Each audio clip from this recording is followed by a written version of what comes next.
Good morning, good morning, good morning. Welcome to Get Rich 101. Welcome to Get Rich 101. I'm your host, I'm Sacred Wrights. I am an author.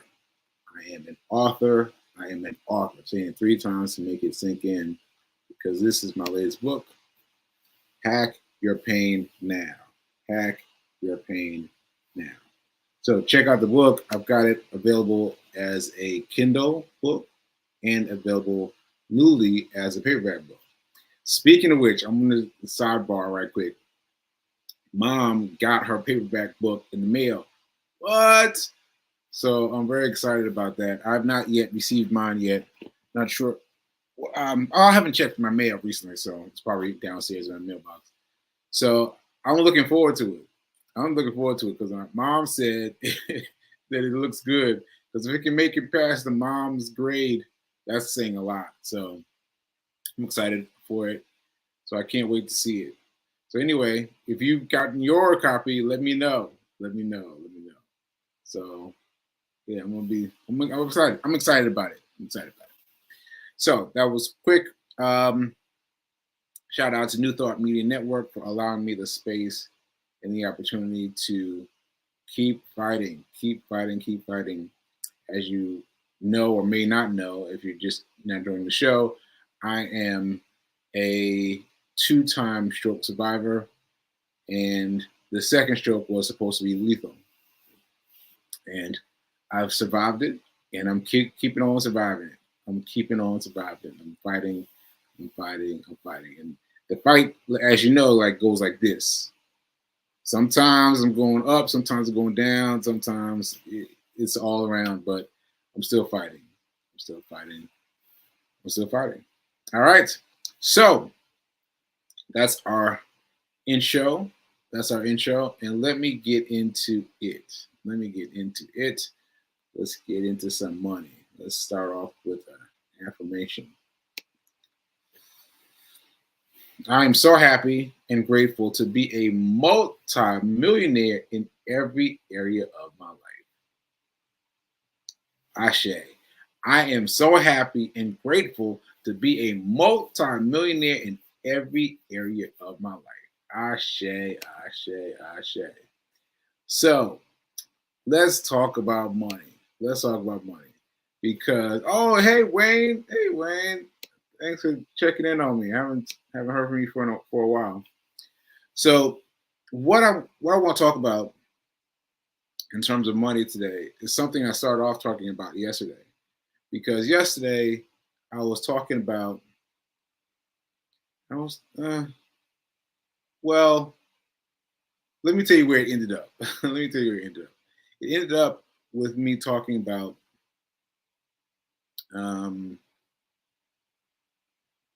well, I'm having a difficult time phrasing it from yesterday.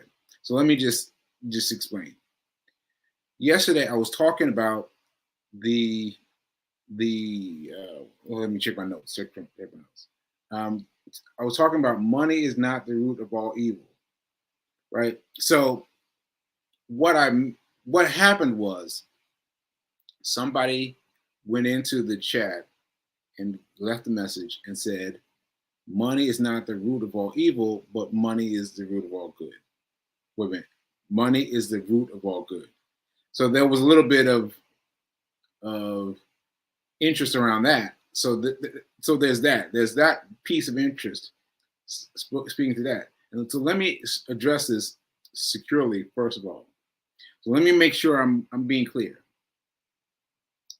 Money is not the root of evil, but money is the root of all good, right? So that was what came up. One of my Bible,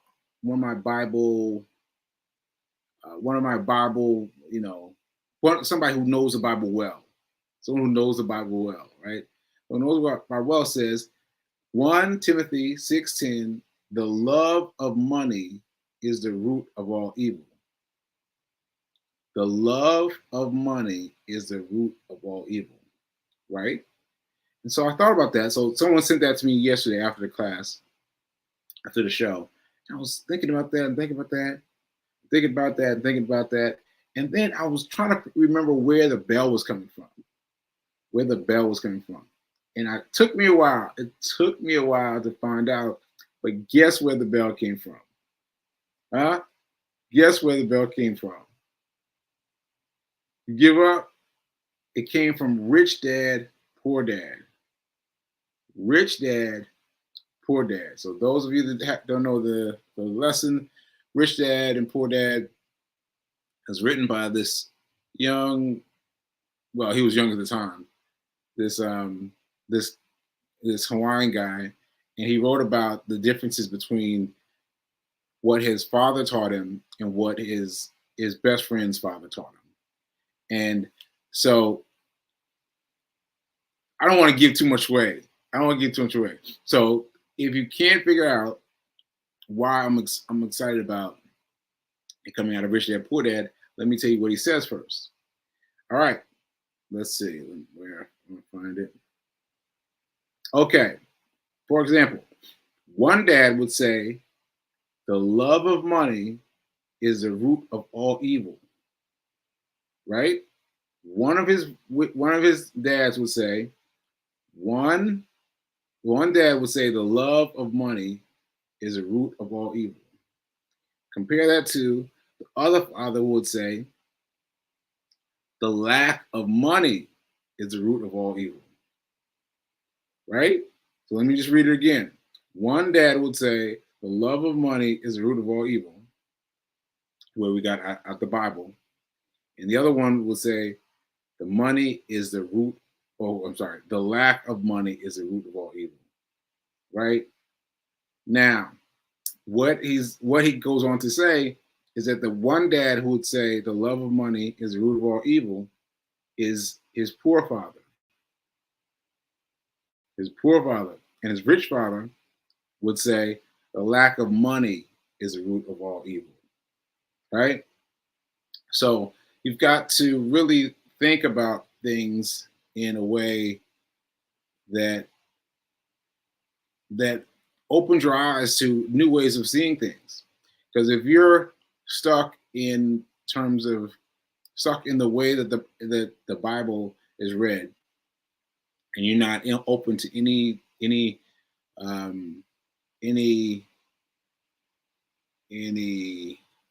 kind of interpretations of the text there, then you wouldn't see this. But what he's saying is that the rich dad and the poor dad thought very differently about everything, including the lack of money being the root of all evil. So let me explain to you the father's difference. So the father, his own father, the author's father, was considered the poor dad, but he was an awesome dad by every other other way of being measured by. So he was a PhD, he was a scholar, he was a teacher, he was very wealthy in terms of the money that was paid to him. His wealth from the school was large, right? But he died with bills to pay. He had lots of money coming in, but then that money would get all scrambled. And then when he passed away, he passed away with bills to pay. Meanwhile, his best friend's father never even finished 8th grade. Never even finished 8th grade. But when he passed away, he died with millions to give away to his family, his friends, and everyone else. Millions of dollars. Did not finish 8th grade, right? So there's that difference. There's that difference in how you think everything works.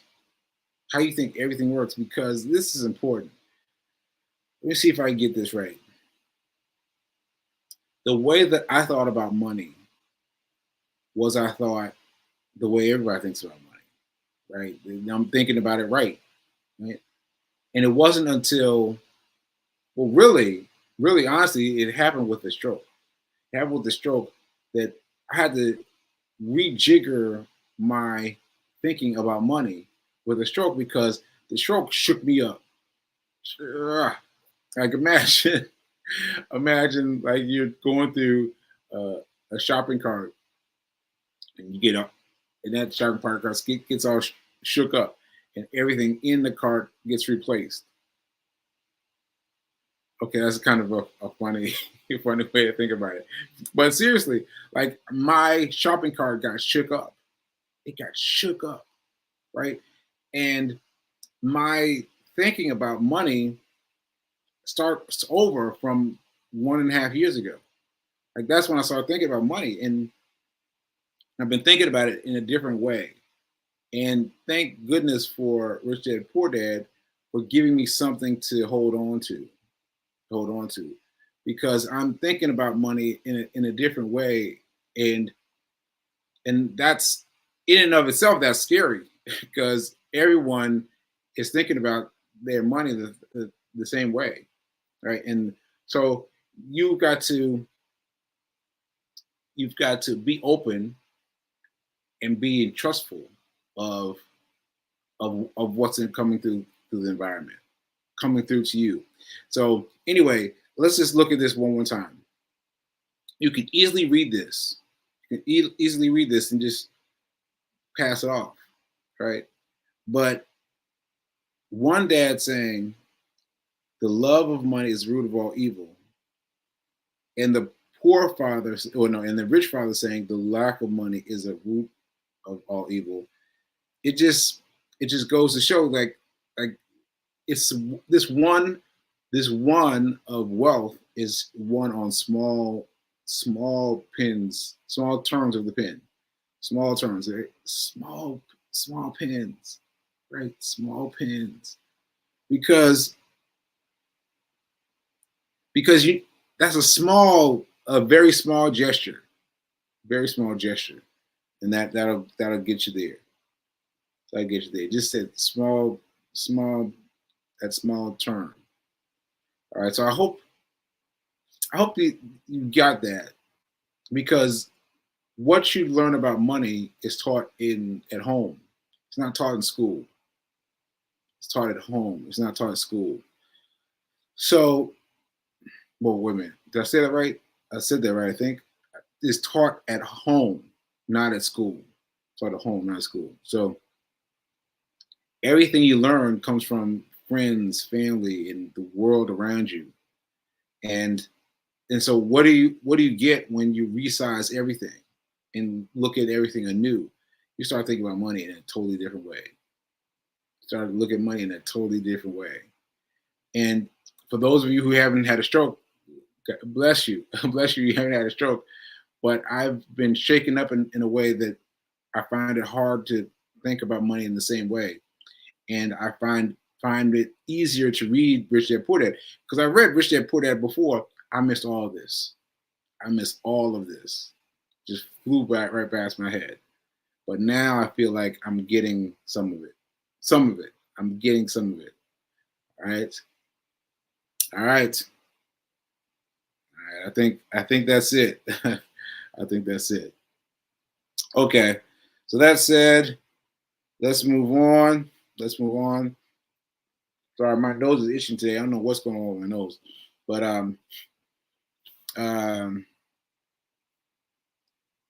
sorry. So yeah, I want to get my notes because my co-presenter, my producer, B King Fiance, has given me some ideas for some things I want to talk about. So let's see. I already talked about my mom getting a book. I already talked about the evil being the root of all evil. 30-day diet. So for those of you who didn't sign up for Reverend Mel's 30-day diet class, should totally sign up for it. So yesterday was the first day. Last night was the first night, and it's a packed class. I think tomorrow. I think that's I think this is the one time chance you've got it. The one time you've got a chance to involve yourself. I think because this is a full class. It's a full class, right? And it's interesting that I have not yet done my homework for today. And I had it, I went to bed with it on my mind. I'm going to get up and do the homework. Did not do any of it. Did not do any of it. So I've got to do my homework after I get off with you. But the book is 30 Days, 30-Day Mental Diet. And it's about reinterpreting the book. I say it that way because every time I've taken the class, the book has turned out differently. Right. And I've taken the class from Reverend Mel like good 5 or 6 times. I don't know, as many times as she's given the class. And it's different every time. It's different every time. So please, if you're interested in the class, if you're interested in rejiggering your mind, this comes back to shaking up the shopping cart. Shaking the shopping cart for me is I need something else to hold on to, and Get Rich, 30-Day Diet is a part of that. 30-Day Diet is a part of that. Okay. Fiance Files. Listen, Fiance Files was just a slip of the tongue, just something I said flippantly while I was talking on the show. But people, this is generated energy. What's Fiance Files? What's that? So tomorrow, I've asked V King to come on the show, and we're gonna talk about Fiance Files, like whatever it is you want to talk about. I've even got a few topics that have been submitted. I'm like, oh wow. So anyway, Fiance Files, me and V King are going to start talking about it tomorrow. I got to catch her when I can catch her. She's very busy, but tomorrow we're going to talk about it together. We're going to talk about it together, and that's Thursday. That's Thursday, and on Friday I have a guest host. A guest host? Yes, a guest host. So that's going to be a very interesting show about Forex. So hopefully I'm going to have him here talking about Forex. New person. All right. So Fiance Files Thursday, and then the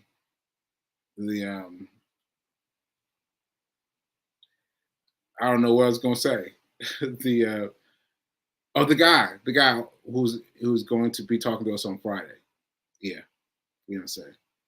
All right, and so last thing on my notes is abundance muscle. Abundance muscle. So I just said abundance muscle again just yesterday, just fooling around, and it really hit a nerve. It really hit a nerve. So let me explain what I mean by abundance muscle. Okay, so abundance muscle is just what it sounds like, because what we do is we build the muscle of I can't afford that. Let's use that one. I can't afford that.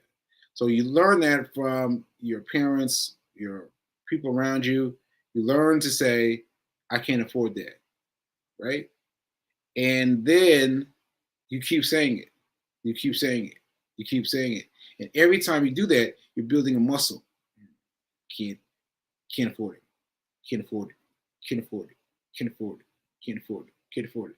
And so eventually, your muscle for non-conformity, for what's the opposite of abundance? Well, the opposite of abundance, right? It becomes very strong. And you've got to build your muscle the other way. The other way if you're going to beat that muscle, right? So you've got to work hard. You've got to work hard because in most cases you got this from your parents. You got it from your parents, and you've been building it up and up and up, and now you got to tear it down. And so you need to say, I can afford it, or How can I afford it? Right? So every time something comes up, uh, walking past a building on your way to work, right? You just walk past the building, right? Everybody look around. Look at everybody on the sidewalk. Everybody on the sidewalk is just walking past the building, just accepting that they're going to work here, or just accepting their their world around them. But you can find out. You can change that. You can change that. Sun's getting hot on me, but you can change that. You can look at the building that you're entering and think, how could I afford this building? How could I afford this building? And it doesn't matter. It doesn't matter that you don't know, right? That's the point. The point is you're exercising your muscles of how can I afford something versus your muscles of I can't afford it. Because each side is a muscle. Each group is a muscle group. And you've got to get to the core group of abundance. Abundance. Like you can't just say, I'm abundance, I am abundance, I am abundance, I am abundance, and expect that to be enough. No, you've got to live it. You've got to live it throughout. Right? So you've got to live it. You've got to be out on the street and see a car and be like, how can I afford this? And just think about it. Just think about it. How can I really afford it? Just let your mind wander and think about what could I do to afford this car, because you're building a muscle. Oh, oh, sorry. So anyway, I guess that's it. I guess the universe is telling me to close it down. Oh, deficit thinking. Thank you, Linda. Deficit thinking. That's a good one. Deficit thinking. So your deficit thinking muscles have gotten too strong because all of us have. We've developed the muscles that our parents have developed and just slipped to us subconsciously. And now you've got to build your muscles back. You got to build your muscles of abundance thinking. You got to do it yourself, right? You got to build it yourself. And that takes a lot of hard work. But don't just sit here and think, I am abundance is enough. You got to go out there and live it. You got to go out there and live it.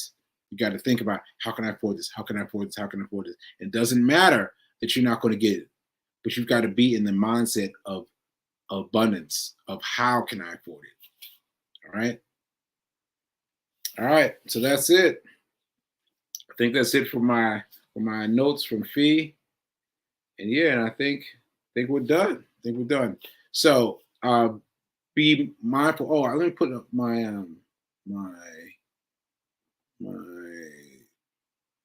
what am I calling it? Oh shoot, I didn't put them up. Oh well, I had the flyer up. But anyway, so the flyer is for January 22nd. I'm doing my first seminar. I'm doing how to create a emergency fund. And I think everyone needs that one. So price is $10. Send it to my Cash App for now. Send it to my Cash App, and I'll send you all the information. All right, because it's gonna be good. It's gonna be good. All right, so I think that's it. Remember that doing it now is better than perfect. Doing it now is better than perfect. Ashe.